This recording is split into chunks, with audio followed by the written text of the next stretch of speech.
Amara Johnson had one rule that kept her safe for 28 years. Never let anyone close enough to hurt you. Build your empire. Guard your heart. Trust no one. It was a rule born from abandonment, forged in loneliness, and reinforced by every foster home that didn't want her. Every kid who called her no-name Amma. Every night she spent wondering why her own mother left her at a fire station like garbage. But then a stranger walked into her car exhibition wearing jeans and a leather jacket, bought $45 million worth of luxury vehicles just to get her attention, and wrote her poetry that made her cry at 2 in the morning. For 6 perfect weeks, she broke every rule she'd ever made. She fell in love. She believed in fairy tales. She let someone see the girl behind the CEO mask. She didn't know he was Crown Prince Lee Min-jae. Didn't know that everything between them was built on a lie. Didn't know that in 6 weeks, she'd watch him on television announcing his return to royal life while her heart shattered into pieces she wasn't sure she could put back together. This is the story of an orphan who built an empire and a prince who wanted to be nobody. This is about forbidden love, devastating secrets, and the question that will haunt you. Can you forgive someone who lied about everything except loving you? If you're ready for a love story that will wreck you, hit that subscribe button right now. Drop a comment and tell me, would you forgive a lie this big? Because trust me, by the end of this, you'll understand why she can't decide either. Let's dive in. Seoul, South Korea. January 22nd, 2026. The Korea International Luxury Auto Expo. This was Amara Johnson's moment. 3 years of planning, negotiating, building relationships with the world's most exclusive car manufacturers. Today, she'd unveil her crown jewel, the Bugatti La Voiture Noire, $18.7 million, the most expensive new car in the world. She stood in front of her bathroom mirror that morning, hands gripping the sink, giving herself the same pep talk she'd given herself for 14 years. You belong here. You earned this. They can't take it away from you. But the voice in the back of her head, the voice that sounded like every kid who'd bullied her in the orphanage, whispered back, "Nobody. You're still nobody. No family. No name. No past worth mentioning." She'd spent her entire adult life trying to silence that voice. Built Phoenix Luxury Motors from a single dealership to Korea's premier distributor of ultra-luxury vehicles. Bugatti, Pagani, Koenigsegg, Rolls-Royce. Cars that cost more than most people made in a lifetime. She sold them to Korea's elite, and they respected her. Or at least, they respected her money. Her phone buzzed. "Mr. Han, remember, you've already won. Today is just showing everyone else." She smiled. Mr. Han Tae-jun, the man who'd saved her life when she was 14, starving on Chicago's streets, stealing food from a dumpster behind his hotel. He could have called the police. Instead, he'd asked if she was hungry, took her inside, fed her, listened to her story. 2 weeks later, he'd brought her to Seoul, given her a job in his household, secretly paid for her education while she cleaned his house during the day and studied at night. Everything she had, she owed to him. But everything she'd become? That was all her. She arrived at the exhibition hall at 7 a.m., 3 hours before opening. The Bugatti sat under perfect lighting, sleek black curves gleaming, a masterpiece of engineering and artistry. She walked around it slowly, checking every angle, every detail. This car represented everything she'd built. Proof that the girl with no name could sell the most expensive things in the world to the richest people in Asia. CEO Nim, everything's ready. Her assistant, Min-jae, appeared beside her. Press check-in starts in 30 minutes. Good. How many confirmed? 43 media, outlets, 12 international. The turnout is incredible. Of course it was. The Bugatti was a spectacle. But so was she. A Black American woman running a luxury car business in Korea? The media loved the novelty. She'd learned to use it to turn their curiosity into publicity, their skepticism into grudging respect. By 10 a.m., the exhibition hall buzzed with Seoul's elite. She spotted them immediately. The fashion moguls in their designer everything, the tech billionaires in their deliberately casual hoodies that cost more than cars, the old money families in traditional hanbok adapted for modern elegance. These were her clients, people who bought cars like art, status symbols that said, "I've made it," louder than words ever could. She worked the room with practiced grace. Smile, bow, handshake, business card exchange. Yes, the Bugatti is available for private viewing. Of course, we can arrange a test drive. The Pagani? Arriving next month. I'll add you to the VIP list. She was in the middle of explaining the La Voiture Noire's quad-turbo W16 engine to a group of businessmen when she felt it.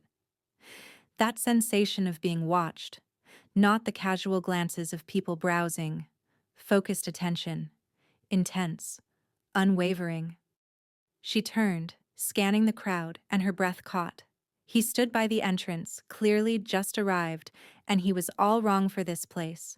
No designer suit, no Rolex, no carefully styled hair screaming, "I paid someone to make me look casually perfect." Just a man in well-fitted jeans, a leather jacket that looked lived in rather than purchased yesterday, and a baseball cap pulled low. He was looking at the cars, looking at her. Their eyes met across the crowded hall. Something sparked. Electric. Unexpected. Dangerous. He started walking toward her. She watched him approach, trying to place him. Not Korean, or at least not purely. His features suggested mixed heritage, tall, lean, moving with casual confidence that didn't match his dressed-down appearance. Most importantly, walking alone. No entourage, no handler hovering nearby with a schedule. Strange. "Good morning." His voice was warm, slightly accented. American English with Korean words woven in naturally. "Can I help you with something?" She shifted into professional mode automatically. Smile. Polite. Helpful. "Good morning. I'm Amara Johnson, CEO of Phoenix Luxury Motors. Are you interested in any particular vehicle?" "The Bugatti. That's the La Voiture Noire, correct?" Her eyebrows lifted slightly. Most people said the black one, or the expensive one. This man knew cars. "It is. You're familiar with Bugatti's limited editions?" "Familiar enough to know this is one of only one in existence. Hand-built, 18.7 million, 0 to 60 in 2.4 seconds. But that's not why people buy it, is it?" She studied him with new interest. "Why do they buy it?" He stepped closer to the car, ran his hand along the hood with the reverence of someone who understood what he was touching. "Because it's a work of art. Because $18.7 million says you've transcended normal wealth. Because it transforms metal and glass into something that makes people stop and stare and ask, 'How is that even possible?'" Amara felt her pulse quicken. He'd just described exactly how she felt about these cars, exactly why she'd chosen this business. "You sound like you're not just talking about cars anymore." He turned to her, a slight smile playing at his lips. "Everything's a metaphor if you look hard enough. Like names, for instance. Names? Phoenix. Rising from ashes. Fresh start. No past, only future. That's not just a company name, is it, Ms. Johnson?" The air left her lungs. Nobody asked about the name. Nobody looked that deep. She'd chosen Phoenix because it was beautiful, powerful, mythical. But he was right. She'd chosen it because it represented everything she wanted to be. Reborn. New. Free from a past that haunted her. "You're very perceptive for someone who just came to look at cars, Mr. Kim. Kim Min-jae. And maybe I came for more than cars." The way he said it, looking directly at her, made heat flood her chest. Danger. This man was danger. Not the obvious kind, the subtle kind that makes you want to trust, to open up, to let someone in. The kind that destroys you from the inside out. She redirected, needing professional distance. Let me show you the rest of the collection. But you know what's coming, don't you? You can feel it. The pull between them. The chemistry that's about to turn her carefully controlled life upside down. If you're already invested, if you're feeling that anticipation in your chest, do me a favor and hit that like button right now. Because what happens over the next hour of this story? It's the beginning of everything. The moment two people who should never work together start falling anyway. Let's continue. For the next hour, he followed her through the exhibition, asked intelligent questions about engine specs, design philosophy, market positioning, made her laugh with dry observations about luxury car culture, debated the merits of Italian versus German engineering with enough knowledge to hold his own. Her assistant caught her eye from across the room, eyebrows raised in question. Amara never spent this much time with one person at these events. She gave a subtle head shake. I'm fine. This is professional. I'm working. But it wasn't professional. And she wasn't fine. They stood by a Pagani Huayra, its doors lifted like wings, and he asked, why cars? Why luxury cars specifically? Most people asked about profit margins, market demographics, business strategy. Nobody asked why. Because they're about transformation. You take raw materials, metal and glass and rubber, and with enough skill, enough vision, enough dedication, you create something priceless. Something that makes people stop and stare and wonder how it's even possible. Like you did. She froze. What? You transformed yourself. From nothing to everything, built something priceless from raw materials, made the impossible possible. His eyes held hers. The cars are just your medium, but the real work of art? That's you. Nobody had ever seen through her like that. 5 minutes of conversation and he'd mapped her soul. It terrified her. It thrilled her. It made her want to run and stay in equal measure. I should get back to other guests. Her voice came out shakier than intended. Of course. He stepped back, giving her space, but something in his eyes said this wasn't over. Before you go, can I ask you something? Sure. Have dinner with me. I don't date clients, Mr. Kim. I haven't bought anything yet. Technically, I'm not a client. Then you're wasting my time. She softened it with a half smile, testing, playing. Give me until closing, I'll fix that. He started to leave, then turned back. And Amara? I'm not wasting your time, I'm investing it. Disappeared into the crowd before she could respond. She stood there, hand pressed to her chest, feeling her heart race. What just happened? Who was this man, and why did she already want to see him again? That should have been her warning. But Amara Johnson had never been good at heeding warnings. The exhibition continued through the afternoon. She closed 2 Rolls-Royce sales, arranged 3 private viewings for next week, and tried not to scan the crowd for a man in a leather jacket. She failed. Her eyes kept searching, hoping, which annoyed her. She didn't wait for men. She built empires and let men come to her. Near closing time, 5 p.m., Min-jae approached, looking flustered. CEO Nim, Mr. Kim is here to see you. He's asking for a private meeting. Her heart jumped. She hated that it did. Where? Your temporary office. He said it's regarding a purchase. She took a breath, arranged papers on her desk that didn't need arranging, created the illusion of being too busy to care that he'd returned. Send him in. He walked in and the energy in the room shifted. More serious, more determined. Something had changed. Mr. Kim, have you decided on a vehicle? Yes, all of them. She laughed. He didn't. Her smile faded.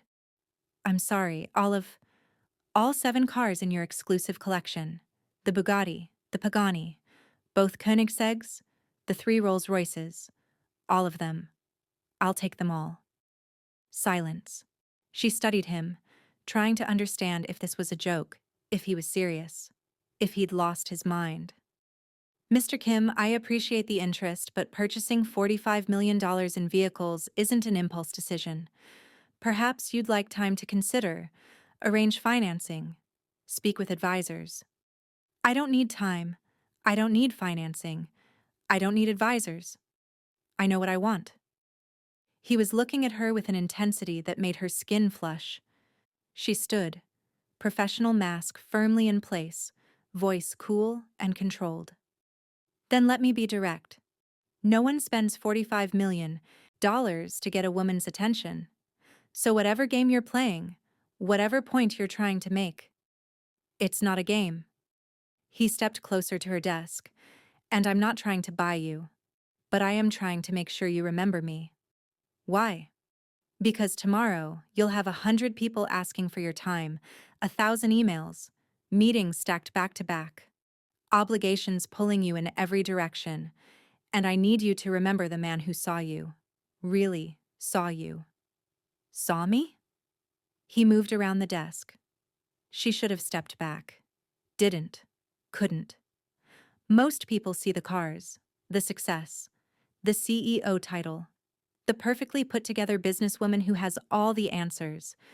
But I see the woman who chose Phoenix as her company name because she needed to rise from ashes, the woman who spent 14 years building herself from nothing in a foreign country, the woman who uses words like transformation and priceless because that's how she sees herself. That's who I see, and that's who I want to know. No one had ever spoken to her like that. No one had ever looked at her like she was the priceless thing in the room, not the cars. It terrified her. Because Amara Johnson had built her life on one simple rule: don't let anyone get close enough to hurt you. And this man, this impossible stranger, was already too close. I don't date clients, Mr. Kim. It's unprofessional. Then I'll return all the cars. Don't be ridiculous. That's $45 million. And you're priceless. He pulled out a business card, set it on her desk. Simple, elegant, just a name and a phone number. Dinner, Amara, just one chance. Think about it. He walked out, leaving her standing there with her hand over her racing heart, her carefully constructed walls already cracking. Here's what you need to understand about Amara in this moment. She'd spent 28 years protecting herself, building armor, keeping everyone at arm's length. And in 1 hour, this stranger had seen through it all, had spoken to the girl she'd hidden so carefully, had made her want things she'd trained herself not to want. Connection, understanding, someone to come home to who saw past the CEO, to the orphan who still woke up from nightmares about being unwanted. That night she sat in her penthouse apartment, expensive wine in hand, staring at that business card. Kim Min-jae, a London phone number, nothing else. No company name, no title.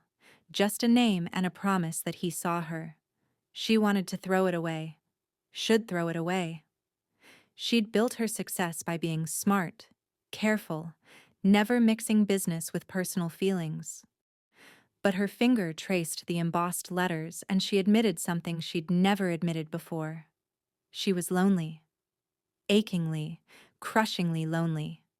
And this stranger who'd bought $45 million in cars just to make sure she remembered him, he'd seen it.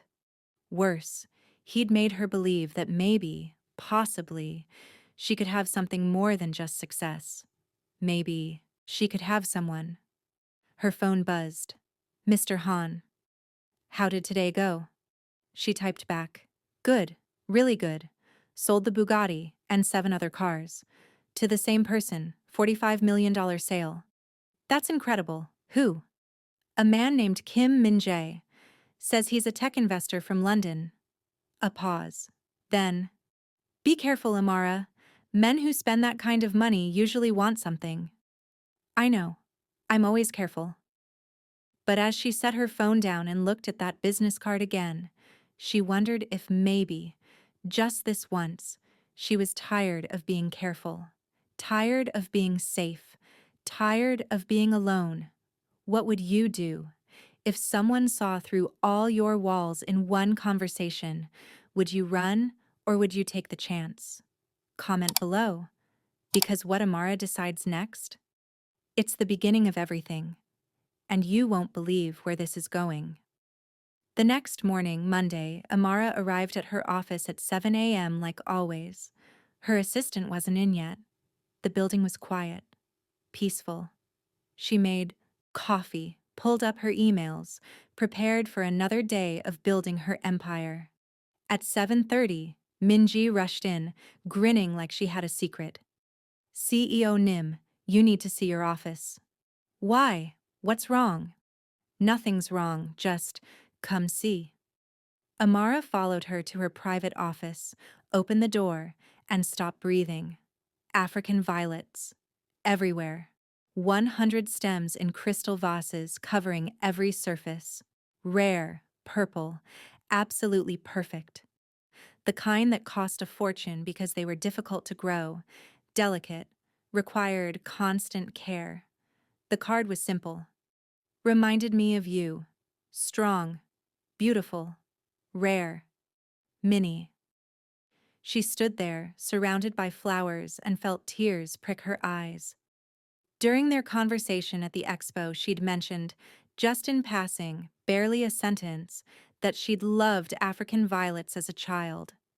A Nigerian nurse at Mercy House Orphanage had kept them in the window. Amara used to sit and stare at them, thinking they were the most beautiful things she'd ever seen. She hadn't thought about it in years, but he had remembered. Min-jae was watching her with a knowing smile. Someone made quite an impression. Send them back. CEO Nim. Okay, fine, they can stay. But just flowers. That's all. No man sends African violets unless he's been paying very close attention. Very close attention. Amara touched the petals gently. Strong, beautiful, rare. Is that how he saw her? She'd spent her whole life feeling like nothing. Nobody. No name Amma. And this stranger saw her as rare? Her phone buzzed. Unknown number. She knew it was him before she even looked. Did you get them? She smiled despite herself. You have good taste in flowers. I have good taste in general. Dinner? I haven't decided yet. Then I'll keep trying. Fair warning, I'm persistent. And I'm stubborn. Perfect match, then? She hung up, fighting a smile, and tried to focus on work. Failed. Her mind kept drifting to a man in a leather jacket who saw through her walls and sent her flowers that meant something. Tuesday morning, she went to her usual coffee shop. A tiny traditional place tucked in an alley off Insadong that tourists never found. Her sanctuary. Her quiet place before the chaos of the day began. Except today, sitting by the window with a book and coffee, was Min. She stopped in the doorway. He looked up, smiled like he'd been waiting for her, like he knew she'd come. Mr. Kim. What a coincidence. Miss Johnson. What are the odds? She sat down across from him, amused despite herself, despite the warning bells in her head. In a city of 10 million people, you just happen to be at my coffee shop? Your coffee shop. I've been coming here for years. She raised an eyebrow. Okay, fine. He closed his book. I may have asked your assistant where you get your morning coffee, but in my defense, I asked very nicely, and I may have bribed her with pastries. You bribed Min-jae? She's very loyal to you. Took 3 boxes of French macarons before she cracked. Amara laughed. Actually laughed. When was the last time she'd genuinely laughed? She couldn't remember. This is borderline stalking, you realize? Is it working? I haven't decided yet. Then I'll take my chances. 5 minutes. Give me 5 minutes of your time. If you want to leave after that, I'll never bother you again.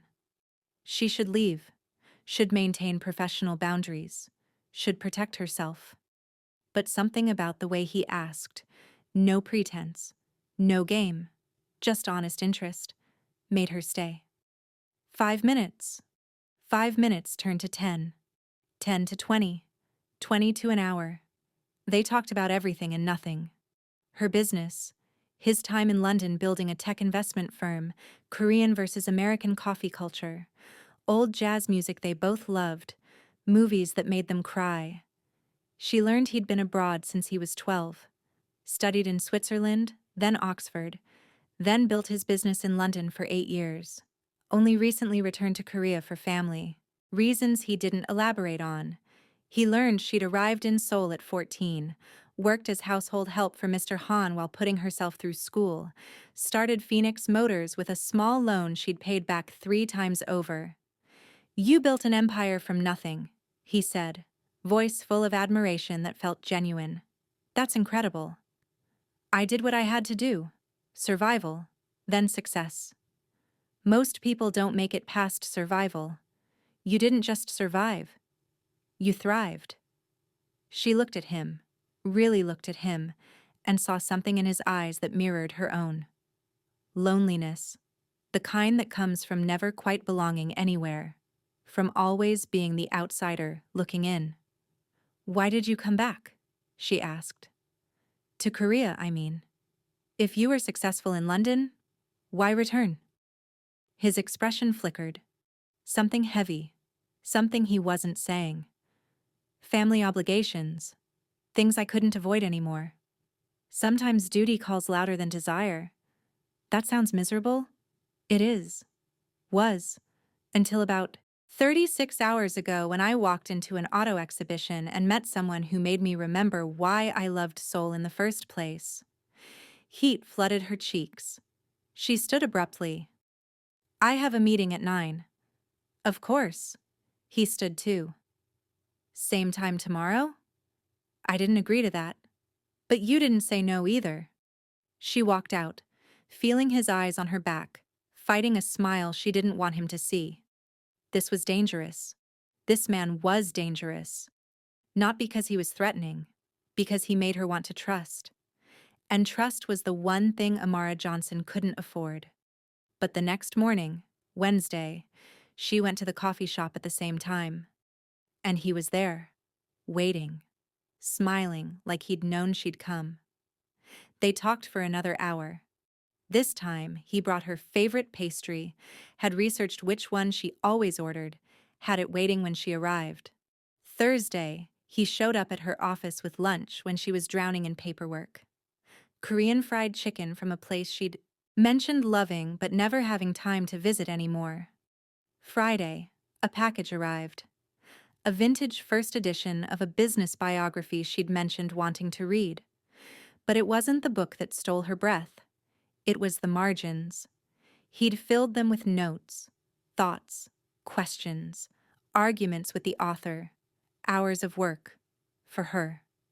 She sat alone in her office holding that book, running her fingers over his handwriting, and felt something crack open inside her chest.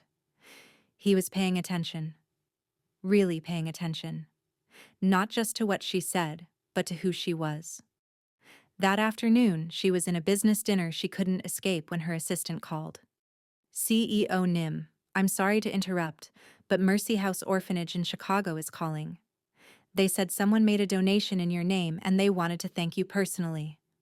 The world tilted. Nobody knew about Mercy House. She'd never told anyone at Phoenix Motors. Never spoke about the orphanage to anyone except Mr. Han. Except she'd mentioned it. Once, to Min, just in passing. "I grew up in an orphanage called Mercy House in Chicago." She excused herself from dinner, went outside, called him with shaking hands. "How did you know?" His voice was gentle, understanding. "You mentioned it, at the Expo, just briefly. But I heard. I always hear you, Amara. The donation, it's too much. I can't accept. It's not for you. It's for them. For the kids who need what you needed. A chance. Hope. Someone who believes they're worth investing in. You gave me the idea. I just made it happen. Tears streamed down her face. She'd built her empire with dry eyes and steel spine. But this man, this stranger who listened to her throwaway comments and turned them into action, who saw her pain and did something about it. He'd cracked something open inside her that she'd kept locked for 28 years. Coffee, she managed. Tomorrow, Saturday morning, I'll have actual coffee with you. Sitting down, not standing, not running. Away after 5 minutes. 1 hour? 1 hour, that's all. I'll take every minute you'll give me, Amara, every single one. She hung up, stood on that street corner, and admitted something she'd never admitted before. She was falling for him. Despite every warning, despite every wall, despite knowing better. She was falling, and it terrified her more than anything in her life. If you're feeling what Amara's feeling right now, if your heart is racing, if you're scared for her and excited for her all at once, subscribe right now, because what happens next is the moment she stops fighting, the moment she lets him in. And it's beautiful and perfect and exactly what she needs. But remember what I told you at the beginning? In 6 weeks, this all falls apart. So watch this happiness knowing what's coming. Watch her fall in love knowing her heart is about to break. Because that's what makes this story hurt so good. Let's continue. Saturday coffee turned into 3 hours. They sat in that tiny coffee shop, talking until the owner asked them politely to leave because closing time had come and gone. Monday evening coffee turned into dinner. A small restaurant in Itaewon where nobody recognized them and they could just be two people getting to know each other. Wednesday afternoon, she surprised him at a jazz concert she'd bought tickets for. Watched his face light up when he saw her in the crowd. Stood next to him, shoulders touching, listening to Billie Holiday covers and feeling something settle in her chest that she hadn't felt since childhood. Safety. By week 3, they'd stopped pretending this was casual. He had a toothbrush at her place. She had a favorite mug at his apartment.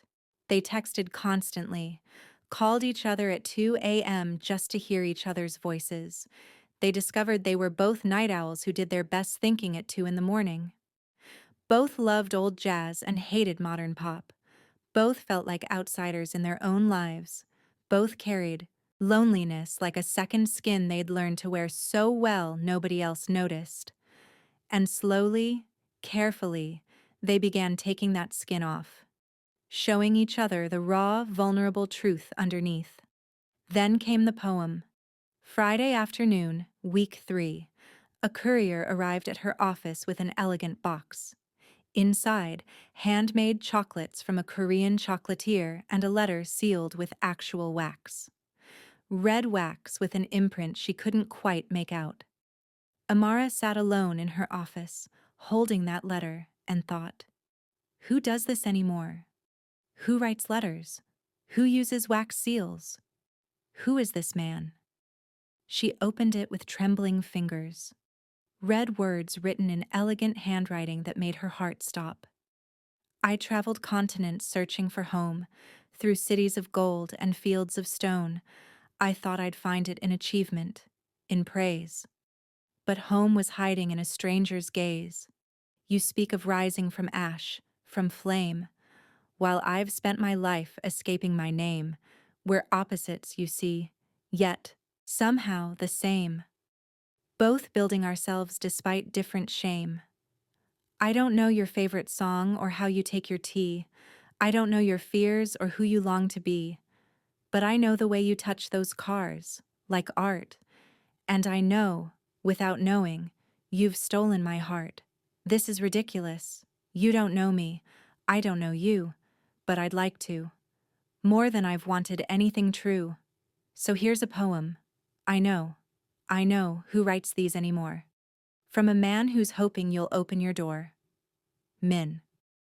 She read it once, twice, 3 times. By the 4th reading, she was crying, and that's when she knew. She was falling, had already fallen. This ridiculous, beautiful, impossible man had broken through every single defense. She grabbed her phone, typed with shaking hands. The poem was ridiculous. His response came immediately. But did you smile? Maybe. Then it worked. Dinner? Still no. I'm persistent. I'm stubborn. Perfect match then. Friday night. Let me take you. Somewhere special. A real date. Not coffee. Not lunch. A date where I pick you up and you wear something that makes you feel beautiful, and we sit across from each other and talk until they kick us out. She stared at his message. This was it. The moment where she either protected herself or took the leap. Safety or risk. Walls or vulnerability. She chose risk. One dinner, Friday. But I'm paying for myself. Deal. Though I'll fight you for the check. I'd expect nothing less. She put her phone down, poured herself wine even though it was only 3 p.m., and tried to process the fact that she, Amara Johnson, who'd spent 28 years trusting no one, was going on a date with a man who made her feel things she'd convinced herself she'd never feel. Week 4 was a blur of late nights and early mornings and stolen moments between meetings. He showed up at her office when she worked late, bringing food and helping with presentations. She invited him to her business events, watched him charm her clients without trying, noticed how he asked good questions and listened more than he talked. Her team loved him. CEO Nim, he's good for you? Min-jae said. You smile more. You seem lighter. We're just friends. Friends who look at each other like that? Try again. But calling it friendship felt safer than admitting the truth. She was falling in love. And it terrified her. Late Thursday night, they were alone in her office, Chinese takeout containers spread across her desk, reviewing a presentation for a potential client. You're nervous about this meeting, Min observed. That obvious? You do this thing with your pen. Tap it 3 times, stop, tap it 3 times again. You only do it when you're nervous. She set the pen down. How do you know that? I pay attention. He reached across the desk, covered her hand with his. You're going to crush this presentation. You always do. But why are you nervous? She pulled her hand back, stood, walked to the window. Seoul stretched below them, millions of lights, millions of lives, and she felt utterly alone except for the man sitting at her desk. They're going to ask about my background. They always do. Where I went to school, who my family is, what connections I have. And I'll smile and deflect and talk about my business degree from Yonsei, and they'll smile back. But we'll all know the truth. I'm nobody. No family. No connections. No name that matters in this country. Min stood, crossed to her, and turned her to face him, his hands on her shoulders, warm and steady. You're not nobody. You've never been nobody. In this country, your family name is everything, and I don't have one. Not really. Johnson was the name the orphanage gave me because they had to put something on the forms. It's not mine. It doesn't mean anything. Then make it mean something. You already did. Phoenix Motors. That's your name. That's your legacy. And anyone who can't see that isn't worth your time. She looked up, at him, tears threatening. Why are you doing this? What do you want from me? Honestly? He cupped her face with both hands. I want you to let me take you to dinner. A real dinner. Friday night. Let me show you how I see you. Let me spend one evening making you believe what I already know, that you're extraordinary. I told you, I don't date clients. Then I'll return all the cars. Don't be ridiculous. That's $45 million. And you're priceless. One dinner, Amara. Just one chance to show you that I see you. Really see you. And that what I see is worth everything. She should say no. Should maintain professional boundaries. Should protect herself. But standing there with his hands on her face and his eyes seeing straight through to her soul, she couldn't remember why. One dinner. Friday night. Pick me up at 7. His smile could have lit the city. I'll be there at 6:30, just in case. 7, she said firmly, not a minute before. Yes, ma'am. But she was smiling, and he was smiling, and something between them shifted, settled, became real in a way that couldn't be undone. What neither of them knew was that they had exactly 2 weeks left, 2 weeks before his world and hers collided, 2 weeks before the truth destroyed everything. But for now, in this moment, they had each other. And that was enough. Do you believe in timing? In the universe putting people in your path exactly when you need them? Comment below, because Amara is about to have the best night of her life. And you need to see it. You need to watch her be happy, because what comes after? That's when everything falls apart. Stay with me. We're almost to the moment that changes everything. Friday night arrived. Amara stood in front of her mirror trying on her 4th dress. The emerald one felt too obvious since he'd mentioned it once. The black one felt too formal. The blue one felt wrong. She settled on the emerald. If he'd noticed it hanging in her office during a 5-minute conversation 3 weeks ago, if he'd remembered it enough to mention it, then she'd wear it. For him. Her phone buzzed at exactly 6:30. I'm downstairs. Take your time. You're worth waiting for. She read that text 3 times. You're worth waiting for. 4 words that cracked something open in her chest. She grabbed her clutch and headed down, heart pounding like she was 16, not 28. Min stood by his car, a sleek Mercedes, understated, expensive without being showy. And when he saw her, he literally stopped breathing. She watched it happen. Watched his chest freeze mid-inhale. Watched his eyes go wide with something that looked like awe. Amara.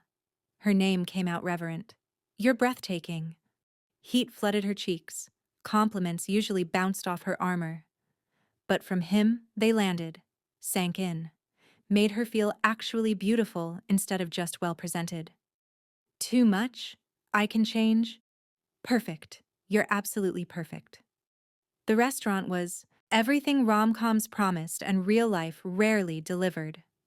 Private rooftop overlooking the Han River. Fairy lights strung between trees. Intimate table for 2 with candles and fresh flowers. The kind of place where proposals happened and futures were imagined. They sat across from each other, wine poured, both nervous and excited and scared in the best way possible. Tell me something real, Min said after their first glass of wine loosened the edges. Something you don't tell people in business meetings.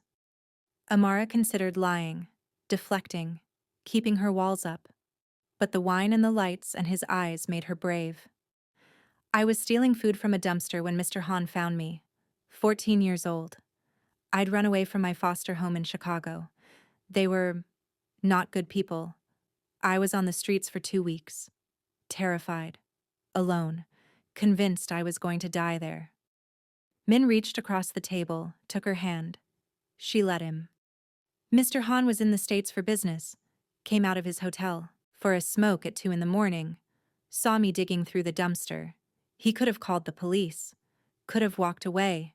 Instead, he asked if I was hungry. Her voice cracked. No one had asked me that in so long. If I was hungry. If I was okay. If I needed help. What did you say? I said yes. And he took me inside. Fed me. Let me take a shower. Asked me my story. And 2 weeks later, after making calls and arrangements and somehow navigating international child services, he brought me to Seoul. Told everyone I was his household help. But really, he was giving me a second chance at life. He sounds like an incredible man. He is. Everything I have, I owe to him. She looked at their joined hands. But everything I've become? That's mine. I worked for it. Earned it. Built it from nothing. You didn't build it from nothing. You built it from pain and determination and refusal to stay down. That's even more impressive. She looked up, tears in her eyes. The kids at the orphanage used to call me No-Name Ama because I didn't know my birth name. The orphanage gave me Amara because a Nigerian nurse said it meant grace in Igbo. But I don't know what my mother called me before she left me at that fire station. Don't know if she even named me. Don't know if she looked at me and thought I was worth keeping or if she just disposed of me like trash. She was a fool. His grip on her hand tightened. Because you're extraordinary. And if she couldn't see that, that's her loss. Her tragedy. Not yours. How can you say that? You barely know me. I know enough. I know you built an empire with nothing but determination. I know you remember every small kindness anyone ever showed you. I know you donate anonymously to orphanages across 3 countries. I know you're terrified of being vulnerable, but you're doing it anyway right now. I know enough. She stared at him. How do you know about the donations? I never told you that. He hesitated. Just for a second. I may have done some research. After we met, I wanted to understand you better. Research. She repeated slowly. Not in a creepy way. Just basic information. Public records. I wanted to know who you were. She should have been upset. Should have felt invaded. But instead, she felt seen. He'd cared enough to look deeper, to understand her beyond the surface. Tell me something real about you now, she said. Fair's fair. Min looked at his wine glass, choosing words carefully. I grew up with everything. Money, education, opportunities, the kind of privilege most people only dream about. But I've never felt free. There's always been this weight on me. Expectations I didn't ask for. Obligations I never chose. A life that was planned before I was even born. Is that why you left Korea? Why you spent 16 years abroad? He nodded. I was running. From responsibility. From duty. From a future I didn't want. I thought if I stayed away long enough, built my own life in London, proved I could succeed without them, maybe they'd let me go. Let me be my own person. But they didn't. No, they didn't. That's why I'm back. Family obligations I couldn't avoid anymore. Duty calling louder than desire. He looked up, met her eyes. But then I met you. And for the first time since I returned to Korea, I felt like I could breathe. Like maybe this city could be home again if you were in it. That's a lot of pressure to put on someone you just met. I know. I'm sorry. With you, I'm not who I'm supposed to be. I'm just me. Just Min. Not carrying anyone's expectations. Not pretending to be something I'm not. Just a man who's falling for a woman who sees him. The air between them crackled, charged, heavy with things unsaid. Min. She started to say something. Stopped. Started again. There are things you should probably know about me. Things that might change how you see me. There are things you should probably know about me too, he said, quietly. Things that might scare you away. So we both have secrets. For now, but not forever. Soon, I promise. I'll tell you everything. Just give me a little more time. She should have pushed, should have demanded answers. But she was scared of what those answers might be, so she let it go. Chose blissful ignorance. Okay, a little more time, but no more secrets after that. Deal. They were lying, both of them. He knew he had secrets that would destroy them.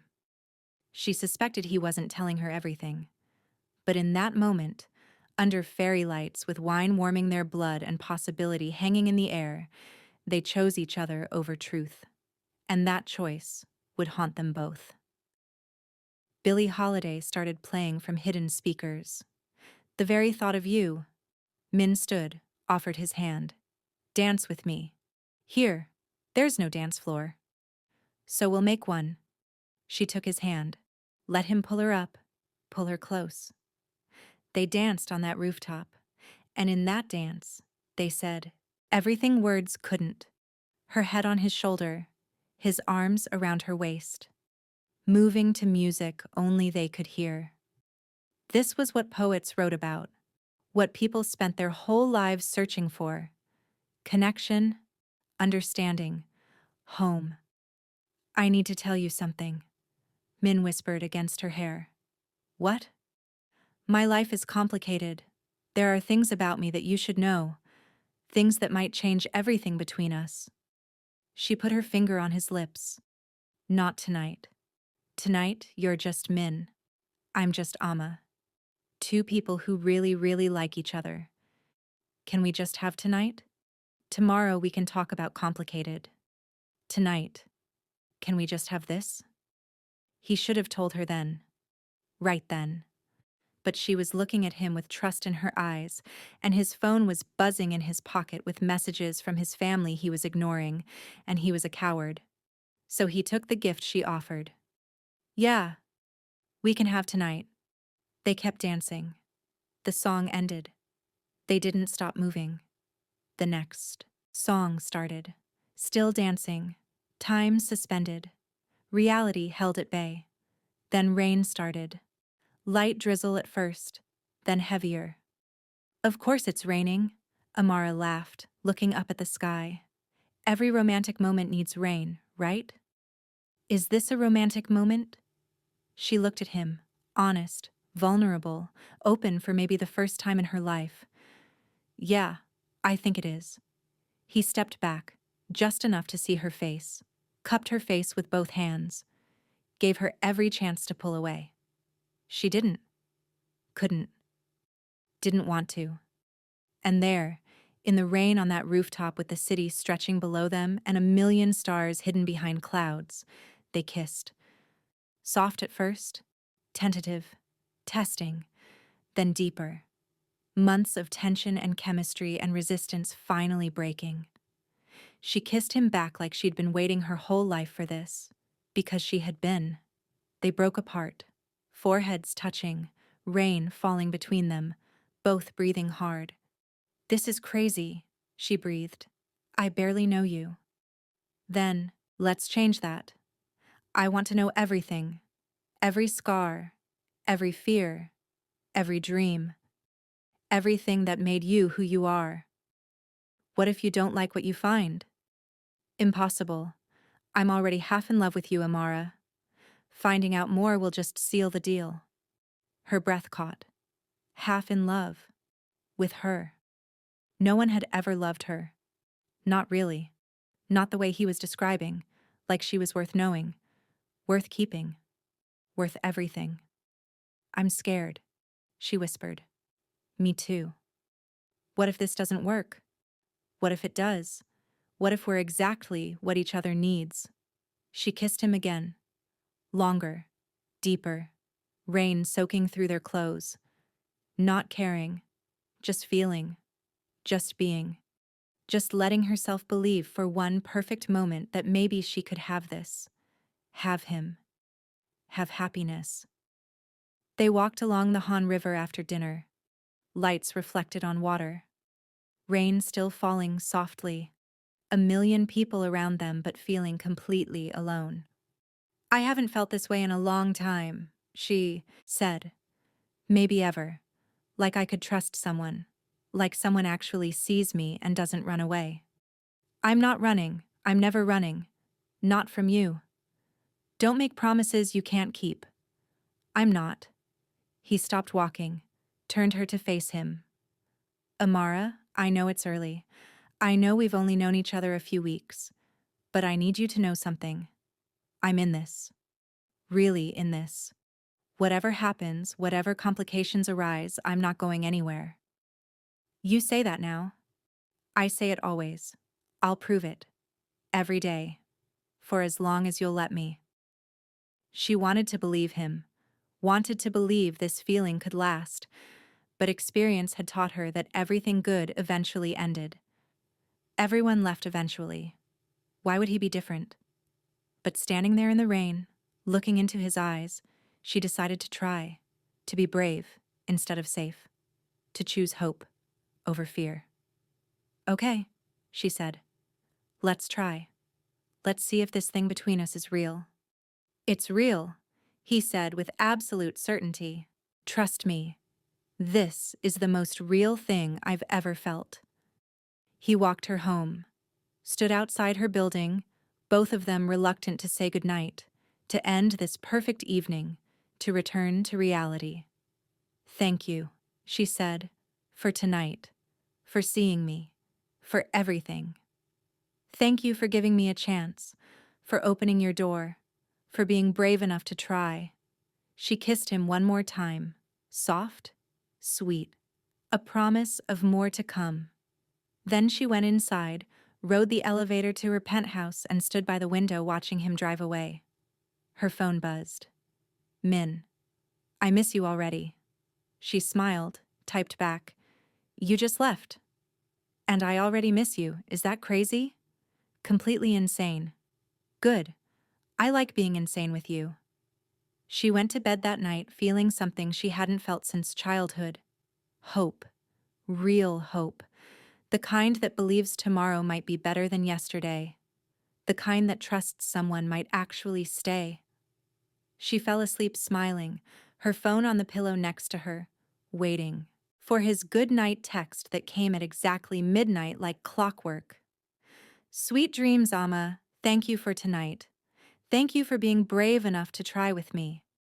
What she didn't know was that across town, Min lay awake staring at his ceiling, his own phone in his hand, composing and deleting a dozen messages to his family. Messages that said, I found her. I found the person. And I can't lose her. So whatever you're planning, whatever announcement you're preparing, give me more time. Please. Just a little more time. But he didn't send any of them, because he knew the answer. Time was the one thing they didn't have. The announcement was scheduled for 3 weeks from now. 3 weeks until his real identity became public knowledge. 3 weeks until he lost the only real thing he'd ever had. He should tell her. He knew he should. But not yet. Not when things were so perfect. Just a little longer. A little more time being just Min and Amma, before Prince and Orphan, before duty and reality, before everything fell apart. Just a little more time. It was a mistake. The biggest mistake of his life. But he made it anyway. Because he was selfish and in love and terrified of losing her. And in 3 weeks, that selfishness would destroy them both. But we're not there yet. First, there are 6 more perfect weeks. 6 weeks of falling deeper. 6 weeks of building something real. 6 weeks that will make the betrayal hurt so much worse when it comes. If you're invested, if you need to know what happens next, you better be subscribed. Because part 2 is where everything we just built comes crashing down, where Amara's heart breaks in ways she didn't know were possible, where she discovers the man she loves doesn't exist. Drop a comment. Are you Team Amara, Team Min, or Team they both messed up? Because trust me, what's coming will test every opinion you have. This is the end of part 1, the end of happiness, the end of believing in fairy tales. Part 2 is the revelation, the devastation, the moment everything changes and you won't be ready for it, I promise.